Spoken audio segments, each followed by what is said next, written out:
ഏറെയും കുറയും വരെ തടുത്തോണം ഒത്തുകൊണ്ട് പരിപാലിച്ചേക്കണേ എന്റെ കോതാടത്ത പരമേശ്വരി, എന്റെ കോതാടത്ത പരമേശ്വരി, എന്റെ കോതാടത്ത പരമേശ്വരി, കോതാടത്ത പരമേശ്വരി. ഞാനും ഒത്തതിനും ചേർന്നതിനും ഒത്ത വിശ്വാസത്തിനും ഇന്ന് വരെ നിഗരപ്പഴ വന്നില്ല. അതുകൊണ്ട് അല്പമായിരിക്കുന്ന മൊഴികളുണ്ടല്ലോ അല്ലേ കോതാടത്ത പരമേശ്വരി, എന്റേതായ മംഗലപുരത്ത് ദേവൻ എന്നിരിക്കുന്ന അനുഭവം. അതുകൊണ്ട് ആ ഭാഗ്യം എത്തിക്കാം. അങ്ങനെ മംഗലപുരത്ത് ദേവ, മംഗലപുരത്ത് ദേവ, മംഗലപുരത്ത് ദേവ.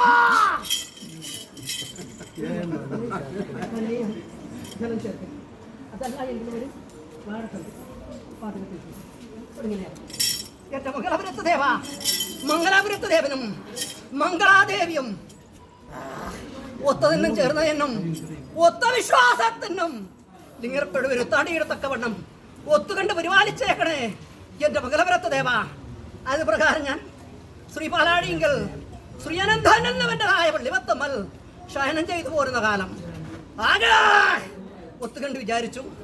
ആദ്യമായിട്ടും അനാദ്യമായിട്ടും ആദ്യന്തവിഹീനമൂർത്തിയായിട്ട് 7 ലോകങ്ങളെ വാണ്ടടക്കുവാനായിട്ട് ആ നല്ലത് നാലാമത്തതുമായിരിക്കുന്ന പരമാനന്ദ പദത്തിൽ ചേർന്നിരിക്കുന്നതായ അങ്ങനെ 10 മാത്രമായിരിക്കുന്ന അനുഭവത്തിങ്കൽ മത്സ്യക്കൂർമ്മ വരാഹ നരസിംഹ വള്ളുവാർഘവരാമ ബലരാമ ശ്രീരാമ ശ്രീകൃഷ്ണ കൽക്കി എന്നിരിക്കുന്നതായ 10 മാത്രമായിരിക്കുന്ന കാലം.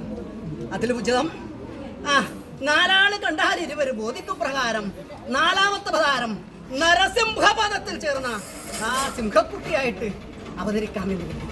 അന്ന് യഥാർത്ഥ കരുതി എന്റെ പൈതങ്ങൾ 30 മുക്കോടി ദേവകളും 1000 കോടി ഋഷികളും താപസൻ മുതലായിരിക്കുന്ന ഭക്തന്മാരും ശ്രീ പാലാട് വടക്കേക്കര ചെന്ന് മുല്ല മല്ലികാതി കൈര കനകധാരി ചെക്കി ചേമന്ത പുഷ്പങ്ങളെ കൊണ്ട് അഹോരാത്രം സ്തുതിച്ചിരിക്കുന്ന മാത്രമെങ്കിൽ എന്റെ പൈതങ്ങൾ അങ്ങനെ